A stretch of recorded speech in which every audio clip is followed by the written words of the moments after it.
War is the pen? Where is অর্থ কোথায়, the pen অর্থ কলমটি। প্রশ্নের সাবলীল বাংলা, কলমটি কোথায়? উত্তর, the pen is on the book. The pen কলমটি, ইজ অর্থ হয়, অন অর্থ উপরে, দ্য বুক বইটি।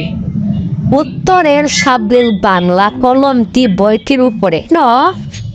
War is the book? Where is অর্থ কোথায়, দ্য বুক অর্থ বইটি। প্রশ্নের সাবলীল বাংলা, বইটি কোথায়? উত্তর, the book is on the table. The book বইটি, ইজ অর্থ হয়, অন অর্থ উপরে, দ্য টেবল অর্থ টেবিলটি। উত্তরের সাবলীল বাংলা, বইটি টেবিলের উপরে। প্রশ্ন, where is the pencil? Where is অর্থ কোথায়, দ্য পেন্সিল অর্থ পেন্সিলটি। প্রশ্নের সাবলীল বাংলা, পেন্সিলটি কোথায়? উত্তর, the pencil is under the table. The pencil পেন্সিলটি, ইজ অর্থ হয়, আন্ডার দ্য টেবল অর্থ টেবিলের নিচে। উত্তরের সাবলীল বাংলা, পেন্সিলটি টেবিলের নিচে।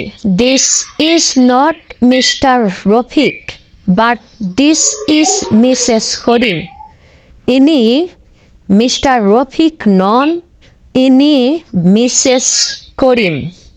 This is not Mr Jalil, but this is Mrs Rakib. ইনি জলিল সাহেব নন, ইনি Mrs Rakib.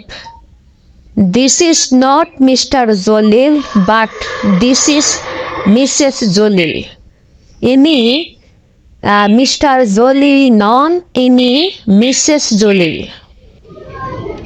The chair is on the floor. চেয়ারটি মেঝেতে। This pillow is on the bed. বালিশটি বিছানার উপর। This clock is on the wall. ঘড়িটি দেওয়ালে আছে। আশা করি বুঝতে পেরেছেন। সকলকে ধন্যবাদ।